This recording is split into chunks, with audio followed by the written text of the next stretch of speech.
QE has been touted as the savior to the financial system. I certainly have a difference of opinion. Essentially, what we are being told is that these measures are only temporary. But look, we are a decade into this intervention, and there are trillions that have been printed and pushed out into this system with no chance of reeling it all in. So is Japan the model of success? Absolutely not. You came here for the truth, so let me unveil that for you. Today, we are going to look at Japan. I want to cover issues of the US and so much more. Let's begin. It is the world's second largest government bond market after the US, with some $9 trillion in outstanding debt. Yet in Japan, the daily volume of government bond trading is often measured not in trillions or billions, but in millions of dollars, sometimes with just a single digit, zero. The central bank is swallowing up so much of the new bond issuance that traders say there is just not much to do. Now think about that for a second here. The central bank intervenes so much that it literally pushes out anybody else. And there's zero in some cases.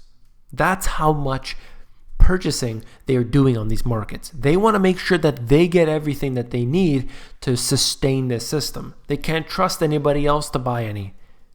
They have to do it. Printing up money out of thin air and buying up all of this garbage. It's becoming like a deserted village, and all that's left for us to do is fade away. That's the way they talk about it, saying people are basically headed for retirement and that's about it. They don't need these individuals anymore because there's no activity.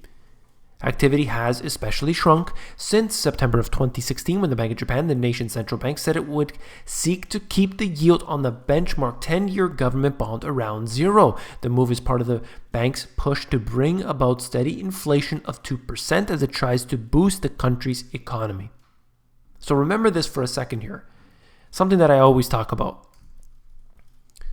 If these governments want to push inflation up, push it down, affect interest rates, affect all of these different government bonds, they have to do so by printing money.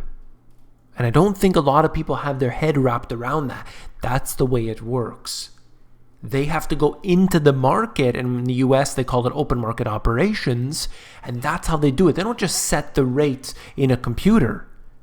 They have to actually print money, go in and do their little dirty work. All right, let's move on here because there's so much to cover. Iron grip. The central bank now owns more than 40% of the Japanese government bond market. 40%. Look at where it has come from just since 2012 at about 10%. If we continue for a few more years, they're going to own it all. And this doesn't even account for all of the, subsidiaries of the countries. I'm sure that they basically nationalized certain corporations, and those corporations own the government bonds as well. And this goes with China, this goes with other countries also. So think about that. All right? The Bank of Japan owns 40% of the bond market in Japan. It's crazy. Debt giants. Japan has the world's second largest government debt market. Top 5 nations by total government debt securities issued as of September 2017. It's massive. I mean, when you look at Japan, it's bigger than China, the UK, and Italy put together, it looks to me visually right now. It's not the size of the US market, but rarely anything is that large. We are still talking about trillions of dollars here. It's massive. So to be buying up that amount, I mean, it's crazy. And you can see what has happened with the balance sheet here, as they've instituted a policy to guarantee the destruction of their currency. And that is the intention. Once they said that they would do this, you knew that's it. The currency is done. It's finished.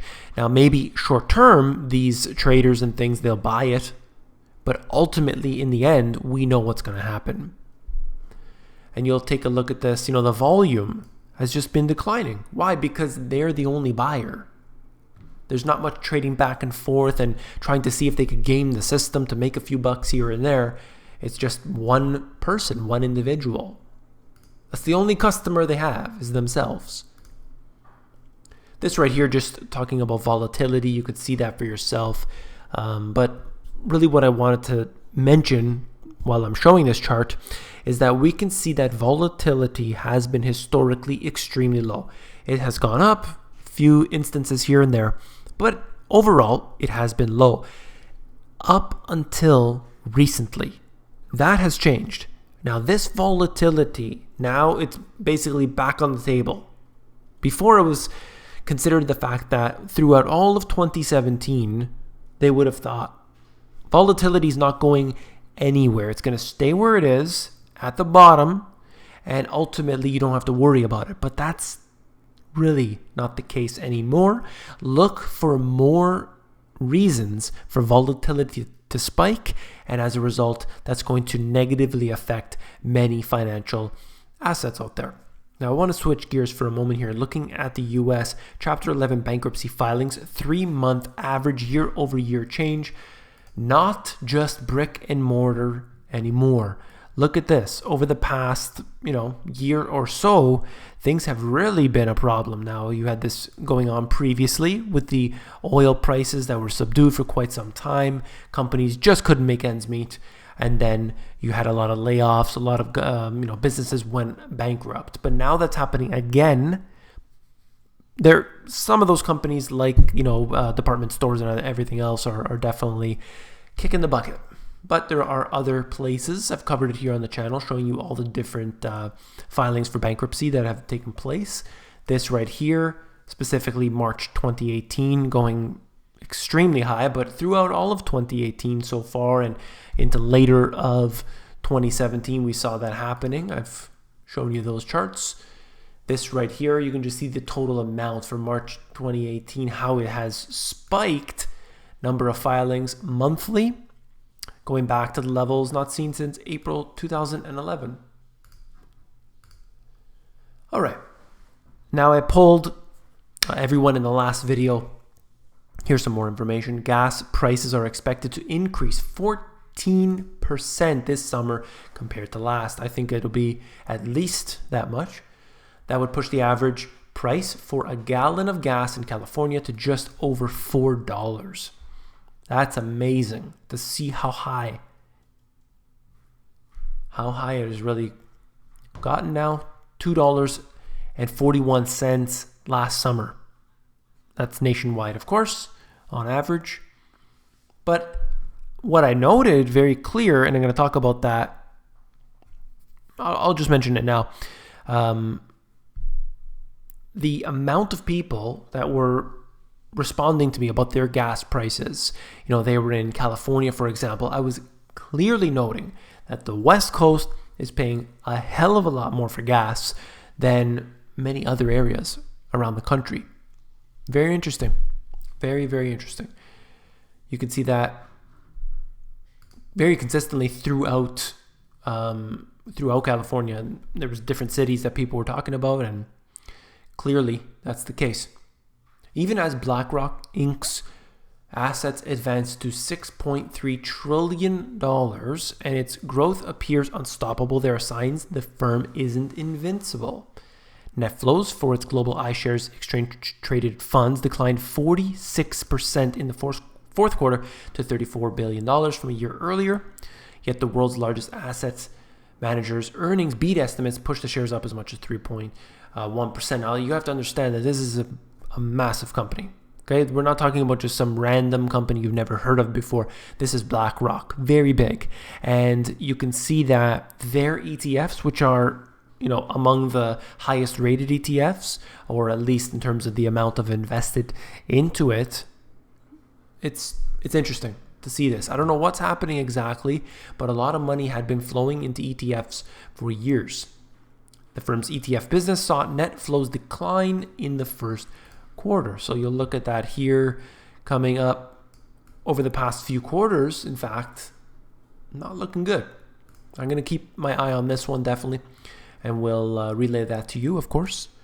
Deutsche Bank S&P rating put on credit watch after the CEO change. Essentially all I wanted to cover, which I'm going to be covering this bank consistently because of not what they talk about, all of this, okay? All of that. Not important. And what we need to understand is basically the symbol of the money GPS, which is the upside down pyramid, real assets on the bottom, fractional reserve second, and does anybody know what the big chunk is? Derivatives. Derivatives are more important than all this, and Deutsche Bank has an extraordinarily large book of derivatives. It's ridiculous. It's bigger than the whole world in GDP terms. That's how insane it is.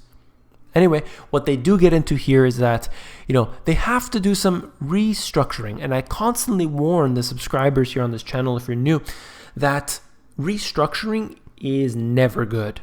It's never good. It should be good, but whenever they talk about it, I start to get worried because they talked about restructuring in Greece and they've talked about it in countless other places, usually to deal with the IMF and all of the different, policies that they put in place that constrict austerity measures or anything else. But ultimately, it's not a good thing. I don't know what they're going to do to restructure. Simply put, this is going to simply make it worse for Deutsche Bank. And that's a risk, because the weaker these banks get, or the more they're pushed in one way, shape, or form, that ultimately means that we have to bail them out. If they failed on their own, I don't care. I really don't. But that's not the way it works. This is a too big to fail company. It's really too big to fail company. They won't let it fail. They're going to do bail-ins. They'll do bailouts. They'll do everything to rescue these type of corporations. So watch out. And that's all for this video. If you found it informative, please give me a thumbs up. Last but not least, if you found this video informative, I know that you will find my books, The Money GPS, and my newer release, Global Economic Collapse, even more informative. You can actually flip through these books. The links are in the description of this video. Just click on that and it'll bring you over to Amazon, where you can flip through the pages for yourself. Take care.